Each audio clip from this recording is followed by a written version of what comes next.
tous les matins sur Radio Espace, mais aussi sur Espace TV. Merci à vous qui nous rejoignez sur Suite FM Guinée, mesdames et messieurs, 99 ici à Conakry. Vous allez donner une note à notre invité un peu plus tard. L'association des magistrats vent debout contre les sanctions du garde des Sceaux, visant donc quelques-uns de ses membres. Le ministre Charles White a suspendu en août dernier, vous le savez très bien, 2 magistrats du tribunal de première instance de l'Abbé pour insuffisance professionnelle. Sanction prise à la suite d'une décision de condamnation prononcée par le juge Moussa Camara contre une citoyenne de la préfecture. Nous allons joindre dans un instant Magloire Kouadio. Il est le porte-parole donc des magistrats en grève. Il va intervenir dans un instant. Le temps pour Mohamed Mara de nous planter un petit peu le décor en ce qui concerne cette actualité. Mon cher Mohamed, on est revenu plusieurs fois dessus, évidemment, lundi dernier. C'est très chaud. Oui, il a du mal, Mohamed, ça va? Oui. Bien. Vous savez, c'est un sujet, honnêtement, qui me lasse, mais je me sens très mal à l'aise là-dessus, finalement.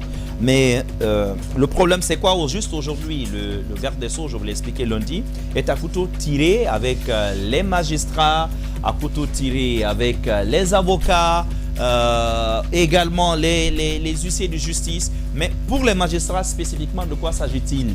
Une décision de justice a été rendue par un juge.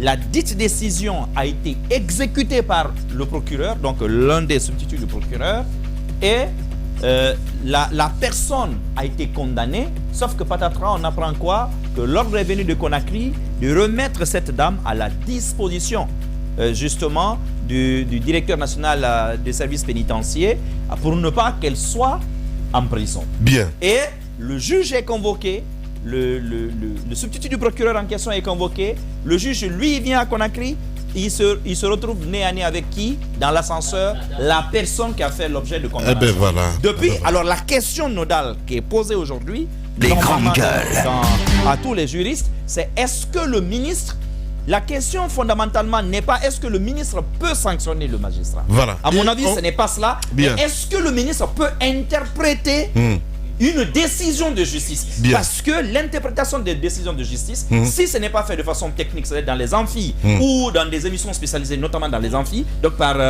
lorsque elle est interprétée simplement par un citoyen lambda, y compris un ministre, c'est un délit d'ordre pénal. Bien. C'est ça la question aujourd'hui qui est posée. Mon cher Mohamed, on va partir sur le terrain parce qu'on parle de cet audio aussi, hein, mon cher Diba. Il faudrait que vous le mettez à notre disposition, c'est très important. Magloire Kouadio est porte-parole des magistrats en grève. les grandes gueules. Bonjour Magloire.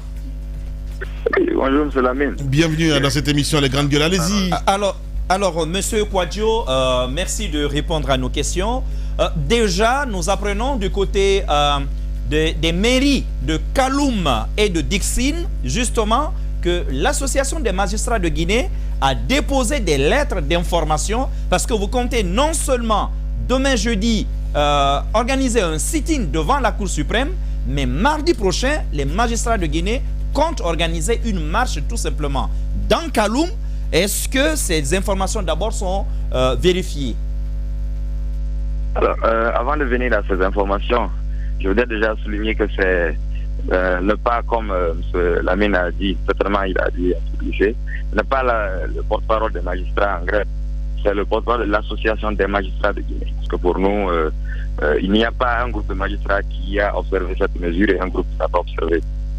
C'est au nom de tous les magistrats de Guinée que je prends la parole lorsqu'il s'agit d'échanger sur cette question-là. Voilà. Maintenant, pour ce qui est des courriers, je confirme que nous avons adressé en début de semaine 2 courriers. Un courrier à la mairie de Dixine, parce que nous comptons faire demain un sitting à la Cour suprême, et un autre courrier à la mairie de Kaloum, que la semaine prochaine nous voulons faire une marche. Nous voulons marcher de la cour d'appel. Monsieur Magloire, vous allez manifester comme tout le monde, mais c'est interdit en République de Guinée. Vous allez faire comment? Alors, nous sommes légalistes. Nous observons ce que la loi nous donne comme droit. La loi nous permet d'exercer un certain nombre de droits, ce que nous ne comptons pas exercer. Maintenant, les autres appréciations par rapport à la légalité de tel acte ou tel acte, nous sommes magistrats, nous connaissons ce que le magistrat doit faire, ce que le magistrat ne doit pas faire, et dans les limites de la loi, bien entendu. Nous avons décidé faire cette marche et jusqu'à preuve du contraire, nous avons adressé une note d'information comme la loi l'exige aux mairies qui sont en charge des quartiers dans lesquels nous comptons exercer ces droits-là. Et jusqu'à preuve du contraire, nous sommes résolus à mener ces actions-là. Concrètement, sur le problème. Concrètement, pour le citoyen lambda, accepter de revenir sur cette histoire, qu'est-ce qui aujourd'hui oppose la corporation des magistrats au garde des Sceaux, qui est quand même à l'origine l'un de vous, au point finalement qu'on apprenne que aujourd'hui d'ailleurs les magistrats et plusieurs entités de la magistrature sont convoqués à la Cour suprême. Qu'est-ce qui se passe? Alors ce qui se passe, c'est que nous avons plusieurs fois expliqué qu'il y a deux de nos collègues qui ont composé un tribunal qui a rendu une décision contre un citoyen guinéen et une décision qui a été exécutée, parce que le tribunal était composé d'un juge et d'un substitut procureur, lequel la loi donne le droit, la loi fait obligation d'exécuter la décision qui est prise, il l'a exécutée. Contre l'un, lui qui a présidé le tribunal qui a rendu la décision, il a été reproché de faire d'insuffisance professionnelle qui ont abouti à sa suspension. Contre l'autre également, des faits d'insuffisance professionnelle ont été avancés au motif qu'il a exécuté une décision de justice alors qu'il ne devrait pas le faire. Alors nous n'avons pas compris ces attitudes et au-delà de ces suspensions, ces actes de suspension ont été publiés avant même que ces actes ne soient portés à la connaissance des individus concernés. C'est sur les réseaux sociaux que leurs proches ont appris. Ces proches les ont appelés pour leur dire attention, tu fais l'objet de suspension. Bien. Contraire à ce que la loi dit par rapport à la suspension des magistrats. La loi est claire, aucun acte, aucune sanction entreprise contre un magistrat ne doit faire l'objet de publication. Voilà. Nous ne pouvons pas admettre que ces actes se retrouvent sur la toile comme si c'est de vulgaires citoyens ou comme si c'est des personnes qui ne sont pas couvertes d'une certaine protection légale qu'on est en train de vilipender dans la cité. Malgoire Kouadio, il faut le rappeler, un porte-parole donc des magistrats, en direct ce matin chez les juges. Allez-y, bah. Justement, alors le ministre a parlé d'insuffisance professionnelle et vous, dans votre communication, parce qu'il a utilisé l'article 537 du Code de procédure pénale et vous avez rétorqué avec l'article 590, vous dites qu'il n'a pas cette compétence d'interpréter une décision de justice parce qu'il n'est pas le Conseil supérieur de la magistrature.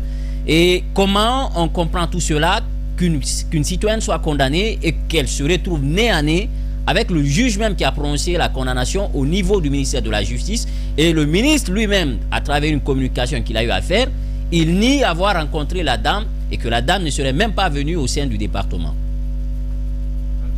Alors, nous ne comprenons pas ces attitudes. J'avoue que nous ne comprenons pas parce que pour nous, c'est vraiment impossible, c'est vraiment déplorable. C'est déplorable qu'un citoyen condamne une dame, peu importe que ce soit une dame ou un homme, qu'on condamne un citoyen, peu importe ce qui est exercé après. Parce que nous, on aime souvent le dire, vous avez rendu une décision, même si une heure après, pour un motif ou un autre, vous voyez la personne que vous avez condamnée en train de marcher devant votre porte, ce n'est pas votre problème. Mais allez jusqu'à vous appeler pour vous entretenir et vous venez, vous croisez la main. Allez. On a perdu un Magloire. Je pense que le réalisateur va essayer de le rappeler, parce que c'est très intéressant ce qu'il attend de dire. Madame Yoro, ce qui se passe de ce côté, je pense que c'est très grave. J'espère qu'ils trouveront un terrain d'entente, parce que c'est la question que j'allais poser. Est-ce qu'il n'y a pas de pont pour essayer de rapprocher les positions, parce qu'à cette allure, c'est quand même inédit qu'on voit les magistrats manifester ici en République. Voilà, il est revenu. Allez-y Magloire. Alors, si vous permettez, si vous étiez sur cet élan par rapport à la dame qui a été condamnée, justement, après, je voudrais poser cette question. Est-ce qu'à ce jour, il n'y a pas de pont, de tentative de rapprochement des positions entre vous et le ministre de la Justice et des Droits de l'Homme? Alors nous avons toujours dit que nous sommes disposés à toute tentative allant dans ce sens. Si seulement ça peut non seulement se faire dans le cadre légal, mais si ça peut nous permettre d'obtenir la levée des suspensions contre nos collègues. Nous ne sommes pas contre le fait que le ministre suspende un magistrat. Nous connaissons ce droit-là, nous lui reconnaissons ce droit. Nous lui reconnaissons le droit de saisir la Cour, le Conseil de la magistrature. Mais ce que la loi interdit, c'est ce que nous voulons que ça soit respecté. La non-publication des actes de suspension. Pour les collègues qui sont suspendus, nous attendons qu'ils soient, s'ils sont traduits devant le CSM, que la décision soit prise. Nous le plierons par rapport à cette décision. Mais au-delà, c'est que il y a des magistrats qui peuvent comparaître devant le Conseil sur la maîtrise sans être suspendus. Nous voulons que nos collègues bénéficient de cette mesure parce que pour nous, les faits qui soutiennent leur suspension ne sont carrément pas du droit. Les motifs évoqués, quand on parle d'insuffisance professionnelle par rapport à l'article 537, pour nous, l'interprétation qui est faite de cette disposition, comme nous l'avons dit dans le communiqué, est tout sauf conforme à l'esprit du texte. Parce que le législateur, lorsqu'il prévoit, il écrit entre les lignes, vous ne pouvez pas ajouter une virgule, vous ne pouvez pas ajouter un point si le législateur n'a pas fait lui-même. Vous ne pouvez pas donc vous permettre, en matière pénale surtout, de vouloir donner une autre explication que ce qui ressort du texte. Mais toutes ces questions-là sont des questions qui vont discuter devant le CSM au moment venu. Voilà. Mais pour l'heure, c'est la publication des actes de suspension de nos collègues que nous avons encore farouchement dénoncé parce que pour nous, ce sont des actes qui sont de nature à affaiblir la justice. Voilà. Lorsque vous avez un magistrat qui prend une décision et que vous lui parlez dans la cité pour dire qu'il est insuffisant, demain, un autre citoyen qui se présente devant ce magistrat n'est pas rassuré. Alors que la justice doit être l'instrument qui rassure les citoyens pour ne pas qu'un citoyen dise « Ah, lui, je n'ai pas confiance en lui ». Tout le monde entier sait qu'il n'a pas de niveau. Monsieur Kouadio, on vous reproche aussi, puisqu'on a pu le voir, hein, vous n'êtes pas soudés. Il y a un groupe de magistrats qui combat votre démarche. On vous reproche surtout d'avoir déclenché tous ces mouvements sans avoir convoqué au préalable une assemblée générale qui aurait décidé de la démarche à suivre. Et puis l'autre chose, est-ce que vos confrères peuvent au moins saisir le Conseil supérieur de la magistrature et voir la suite qui serait donnée à cela? Nous avons appris que le Conseil supérieur de la magistrature a été saisi. Le Conseil a notifié une note aux collègues, on a appris cela. Mais en tout état de cause, nous avons été habitués par le passé à cette méthode-là. On suspend un magistrat, on saisit le Conseil. Il y a plein de magistrats dont les dossiers ont été traités devant le CSM. Les décisions sont prises, mais qui sont encore oubliettes. Donc, nous ne voulons pas jouer à cette même carte pour dire attention, on a suspendu, on a fait le CSM. Attendez que le CSM prenne sa décision. Voilà. Le CSM prend sa décision, ça reste là, ce n'est pas exécuté.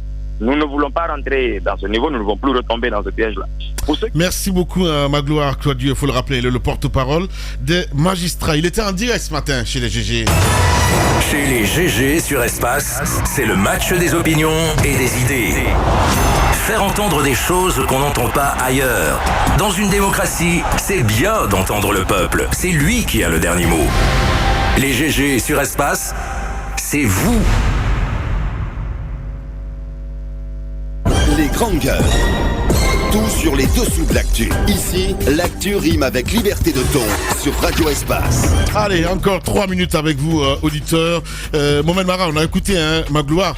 Pour l'heure, on peut dire il y a une petite ouverture parce que s'il dit qu'il est d'accord à ce qu'il y ait un compromis avec le ministre, on se dit quelque part que l'espoir est permis. En fait, personne ne gagne dans cette histoire. Moi, je prie Dieu qu'une solution soit rapidement trouvée avant le 1er octobre, parce que n'oubliez pas qu'au 1er octobre, les avocats aussi reviennent. Et ceux-ci aussi sont déterminés à en découdre avec le même garde des Sceaux. Pratiquement pour les mêmes raisons d'immixtion dans leurs affaires. Heureusement qu'aujourd'hui, contrairement à ce qu'on avait voulu nous faire croire à la HAC, vous vous souvenez, j'avais dit à la HAC que le ministre ne pouvait pas me poursuivre en qualité de représentant du système judiciaire parce qu'il s'en était proclamé chef, vous vous souvenez, dans sa lettre. Là, c'est le vrai chef du système judiciaire qui a convoqué les magistrats aujourd'hui. C'est le premier président de la Cour suprême. D'ailleurs, en matière disciplinaire, le ministre et le président sont chassés du CSM carrément. En matière disciplinaire, ils ne siègent pas.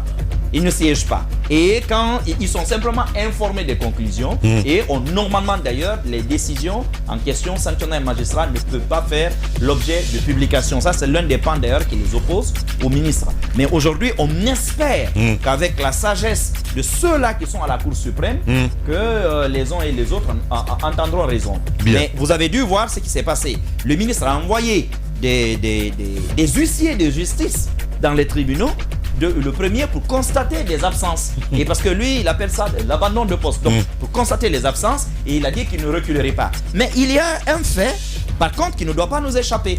Vous savez, pour que les magistrats partent en vacances, c'est une ordonnance prise par le premier président de la Cour suprême.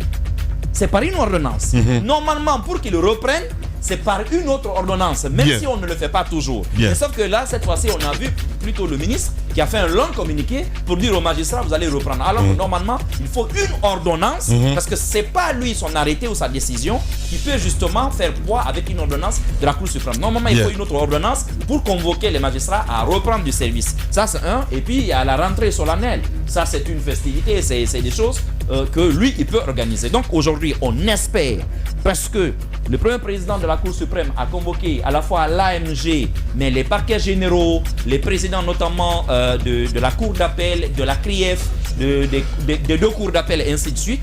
Et aujourd'hui, ils sont à la Cour suprême. On espère que dans la médiation, ça va aller. Parce que le premier qui s'était proposé comme médiateur, les magistrats ne lui ont pas dit qu'il était récusé, mais j'ai discuté avec des magistrats qui m'ont dit non, lui-même est très proche du président, du ministre, parce que lui et le ministre, en réalité, défendent la même chose. Notamment, vous savez, ils sont accusés de vouloir torpiller la loi sur justement la profession d'avocat, parce que les avocats aussi soupçonnent Charles Wright de vouloir intégrer leur profession après la transition. Donc, la raison pour laquelle le ministre chercherait à changer leur loi. Donc, il y a toutes ces suspicions. Malheureusement, la transition aurait dû servir à pacifier complètement la justice guinéenne, je dirais même à l'aseptiser complètement, mais ces crises à répétition, il faudrait qu'à un moment donné, peut-être que le premier magistrat du pays, le président du Conseil suprême de la magistrature, le colonel Mamadi Doumbouya lui-même s'implique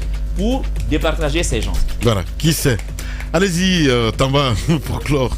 Bon, après, moi, pendant ce temps, il préside. Ah non, c'est bon. Pendant ce temps, il préside les remises de coupe. Les remises à la maison centrale. Il préside des matchs de football, notamment à la maison centrale de Conakry. Allez, pour clore, voilà. On a 1 minute. Oui, je vais le faire. En 10 secondes, je dis que Lamine, tu es très bien habillé, c'est sûr. Maintenant, sur le... Oui, parce que depuis ce matin, il me dit qu'il est très beau. Il fait que s'observer, c'est un... Allez, merci à vous tous, mesdames et messieurs, à l'international. Merci. À 15h, c'est Kernoma Duba que vous allez retrouver, évidemment, avec toute son équipe. Dans un instant, on va s'intéresser à Aïssata Sané, qui va nous rejoindre, évidemment, avec le mur du jour. Le mur du jour avec Aïssata Sané, évidemment, voilà. Quand on a avec des garçons comme ça, c'est compliqué. Ça s'est joué entre 3 personnes, notamment Lamine qui a pris un mur, Diba en a pris 2 et puis Jacques Lewa en a pris 4, donc il est le mur du jour. Jacques Lewa, d'accord. Cette saison, je pense que la tendance a changé. Ouais, ça, il n'est plus le sage. Je n'aime pas beaucoup ça. Il n'est plus le sage. Lise. Je n'aime pas. Diba. Non. C'est de la Mohamed Maria Mania qui commence à te toucher. Merci à vous tous, mesdames et messieurs. 15h, Kernoma Duba vous attend là avec toute son équipe. Évidemment, les informés, les têtes brûlées, on peut les appeler comme ça aussi. Et puis à midi, c'est Espace Midi avec la rédaction politique. Prenez soin de vous, on se retrouve demain avec toujours le même plaisir.